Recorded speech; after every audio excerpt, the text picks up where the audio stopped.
Hello everyone.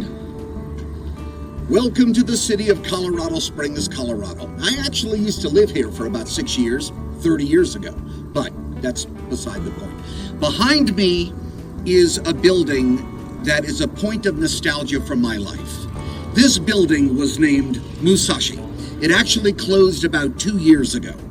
And Musashi was named after Miyamoto Musashi, the famous Japanese sword fighter hundreds of years ago. He changed sword fighting with his two-sword attack and approach. But anyway, I used to come here religiously. I used to bring my girlfriends here, my friends. We all used to hang out and talk and laugh and enjoy the food here.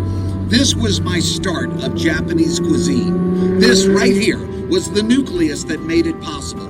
It just lit the fuse of my passion. And I have to tell you this. If you would have told me 30 years ago that I would be a sushi instructor and a tour guide to Japan, I would have called you crazy. But that's not the point of this video.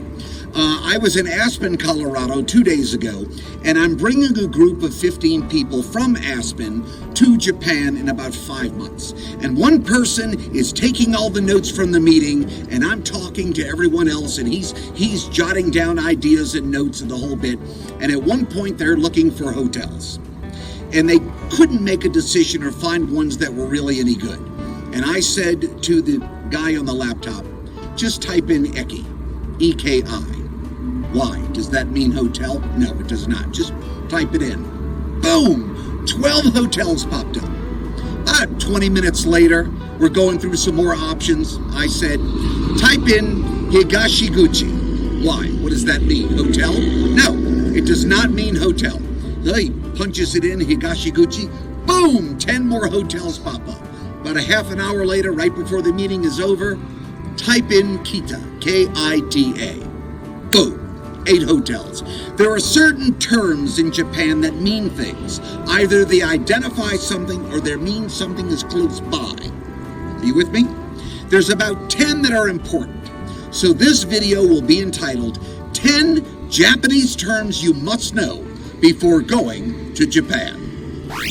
You know, when you drive through Japan, it won't take long before you begin to notice that certain signs exhibit words and terms that appear repeatedly, and you're going to pass them all the time. Directional signs and terms that are often spotted on main thoroughfares.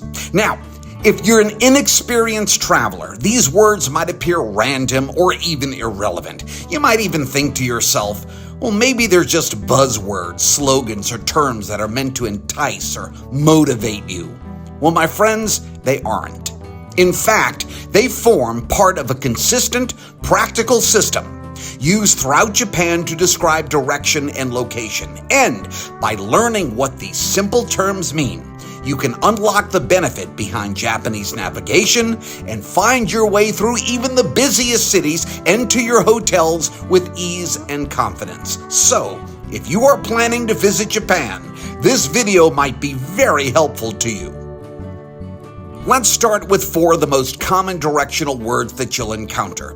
Kita, north, Minami, south, Higashi, east, and Nishi, west. And you're going to see these terms used everywhere, from district names to subway exits. For example, Kita-ku literally means North Ward, a northern district within the city, such as Osaka or Tokyo. Now, Higashi-ku clearly means Eastern Ward. These words help divide the cities into easy-to-understand areas, just like the United States when we use terms like the North Side or the East End. Once you know them, it's easier to visualize where you are and where you're going. Another essential term is eki, which simply means station, and it's one of the most frequently used words in all of Japan, especially if you're using Japan's excellent train system.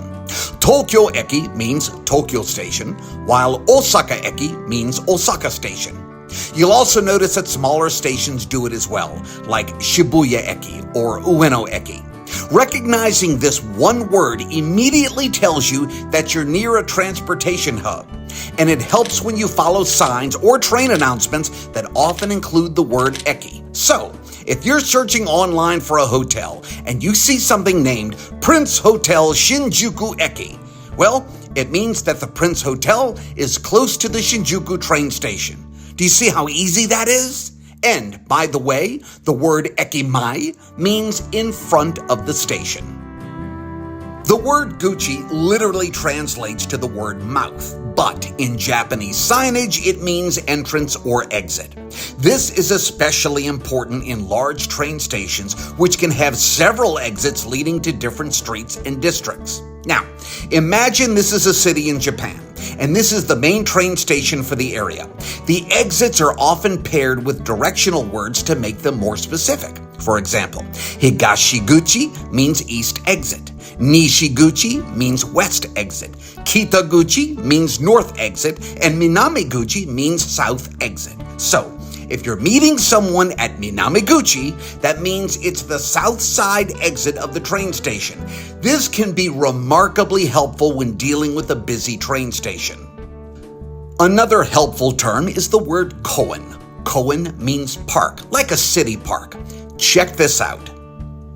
When I visit the city of Sendai, Japan, I tend to stay at a hotel named the Appa Hotel Sendai Kotodai Koen.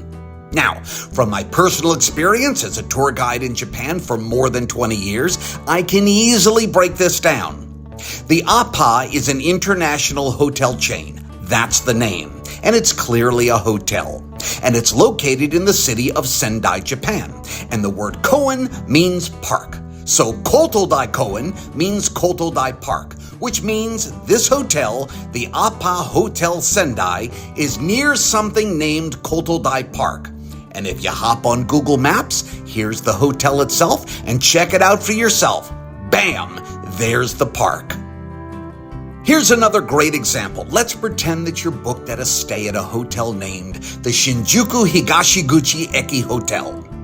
If you understand the terms, you'll easily deduce that it's simply not the name of the business. Shinjuku Higashiguchi Eki literally breaks down to Shinjuku, the name, Higashi, east, Guchi, exit, Eki, station. So it means this is a hotel near Shinjuku Station, which can be found near the east exit. Once you understand these foundational words, such as Kita, Minami, Higashi, Guchi, Nishi, Eki, Ekimai, Koen, and all the others, you'll begin to see Japan's geography and signage in a whole new way. What once looked like a maze of unfamiliar symbols becomes a clear, logical system. These terms act as keys to decoding how the cities are organized, how the stations are labeled, and how to navigate like a local.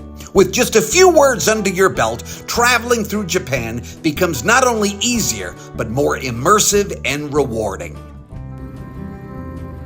Hopefully that was helpful. You know, I wanted to add more terms, but I wanted to keep this video a respectable length. But anyway, listen, as always, we provide helpful links and information beneath this video. And then as always, there's the Contact Us button. Click on it. You can contact me or my staff directly. For JourneyToJapan.com, in Colorado Springs, Colorado, and my old nostalgic haunt, Musashi, I'm Carl Rosa. Thank you for watching.